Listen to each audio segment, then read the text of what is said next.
Hai buddies, jumpa lagi di podcastnya Agropedia, media penambah wawasan untuk masa depan yang lebih baik.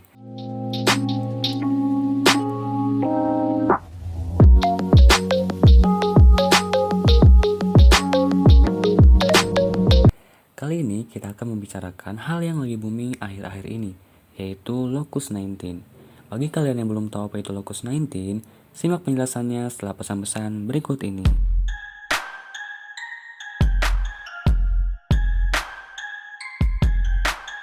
Locust 19. Nama tersebut akhir-akhir ini jadi booming untuk menyebut wabah baru yang muncul di benua Afrika. Wabah yang disebabkan oleh kenaikan atau ledakan populasi belalang gurun disebut-sebut memiliki dampak yang lebih mengerikan dibanding COVID-19 dan mengancam puluhan juta jiwa. Mungkin beberapa dari kalian ada yang bingung, sebenarnya awal mula dari serangan belalang gurun dari mana dan bagaimana? Jadi, berdasar catatan FAO atau Food and Agriculture Organization, semua ini berawal dari angin siklon yang terjadi pada bulan Mei dan Oktober 2018. Angin ini mendatangkan hujan deras yang menimbulkan kondisi yang sesuai untuk perkembangbiakan di kawasan kosong semenanjung Arab bagian selatan. Hasilnya, 3 generasi belalang tersebut tidak terdeteksi. Kemudian pada tahun 2019, tepatnya pada bulan Januari, kawanan belalang gurun bertolak ke Yaman dan Saudi Arabia hingga bagian selatan Iran, yang mana hujan turun dengan lebat di sana. Pada bulan Februari hingga Juni, kondisi lingkungan yang sesuai di kawasan tersebut membuat belalang bereproduksi dengan cepat dan gagal untuk dikontrol. Kemudian pada bulan Juni hingga Oktober, kawanan dari Iran menyerbu ke perbatasan Indo-Pakistan lebih dari 3 generasi karena musim hujan terjadi lebih lama dari biasanya. Sedangkan dari Yaman, belalang berpindah ke Somalia Utara dan Ethiopia, di mana terjadi perkembangbiakan. Selanjutnya, pada bulan Oktober hingga Desember, kawanan belalang dari Ethiopia Barat dan Somalia Utara berpindah ke Eritrea, Djibouti, Ogaden, Somalia Tengah dan Selatan, hingga ke timur laut Kenya. Dan pada tahun 2020, pada bulan Januari, kawanan terus menyerang, menyebar, berkembang, dan bertelur di Ethiopia dan Kenya. Sedangkan di timur laut Somalia, telur-telur belalang mulai menetas. Kawanan lainnya bergerak ke Yaman dan Arab Saudi. Pada bulan Februari, serbuan terus berlanjut di Kenya sampai menetasnya telur-telur belalang. Beberapa kawanan mencapai Uganda dan Sudan Selatan, dan sebagian telah mencapai Tanzania. Kemudian pada bulan Maret kemarin, kawanan dari Ethiopia dan Kenya meluas, bertelur dan menetas di Iran bagian selatan. Dan pada laporan terbaru, yaitu pada tanggal 13 Mei 2020, wilayah Arab Saudi, Oman, dan Yaman mengalami peningkatan ancaman ledakan populasi belalang. Tuh, ternyata sudah terjadi sejak lama, bahkan lebih dulu dari COVID-19. Alasan mengapa isu ini baru terangkat sekarang, karena wilayah Afrika yang sebagian besarnya masih terpencil dan terbelakang, sehingga tidak terekspos ke khalayak dunia. Ditambah lagi, sekarang sedang mewabah COVID-19, yang telah menginfeksi lebih dari 4 juta jiwa di seluruh dunia, membuat banyak pihak hanya berfokus pada wabah virus corona. Gelombang kedua diperkirakan akan terjadi pada bulan Juni di Afrika Timur.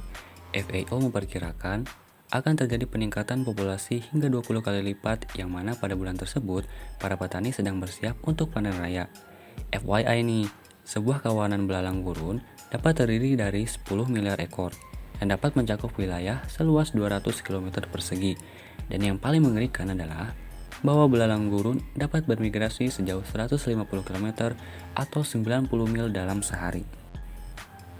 Sejak awal Januari, atas bantuan FAO terhadap 10 negara terdampak serangan belalang, sebanyak 365.000 hektar lahan pertanian telah berhasil dikontrol dari serangan belalang, dan sekitar 350.000 penggembala sudah bisa merasa lega dari ancaman kehilangan mata pencaharian. Usaha tersebut dapat menyelamatkan sekitar 720.000 ton serealia. Hal ini tentu saja belum cukup. Perjuangan melawan serangan belalang masih terus berlanjut, sedangkan wabah COVID-19 kian menggila. Menurut perkiraan yang dibuat sebelum krisis COVID-19, lebih dari 25 juta orang di kawasan Afrika Timur akan menghadapi masalah pangan akut, yang mana telah ada sekitar 17 juta jiwa yang sudah terdampak di Yaman.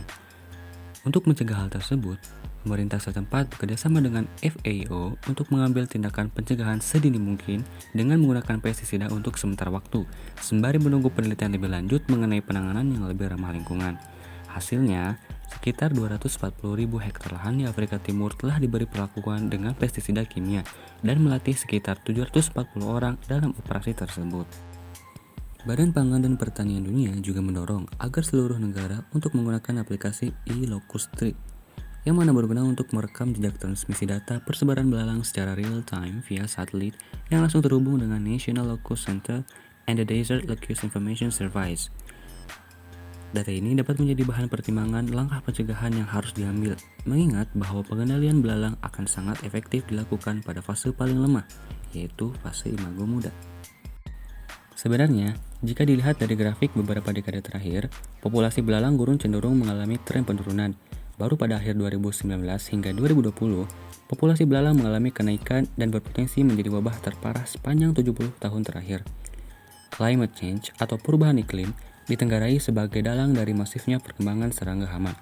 Pergeseran periode musiman menyebabkan musim hujan berlangsung lebih lama dengan suhu yang relatif hangat, menjadi kondisi yang sesuai untuk berkembang biak.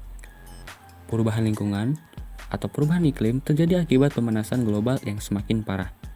Emisi NO2 kendaraan menyebabkan hujan asam yang merusak tanaman.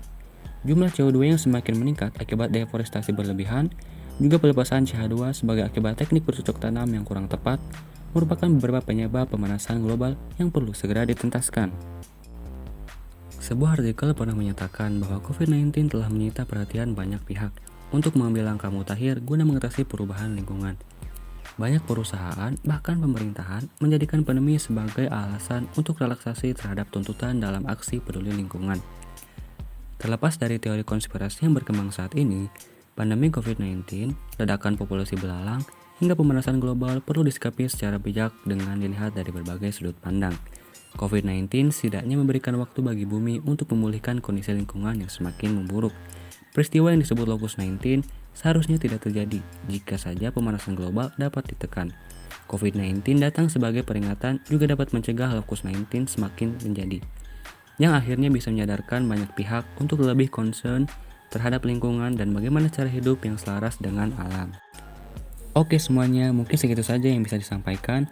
Semoga dapat menjadi wawasan baru dan memancing rasa ingin tahu. Karena di podcast kali ini hanya ulasan singkat saja. Jika masih haus dan belum puas, bisa mencari dan melakukan riset yang lebih mendalam. See you!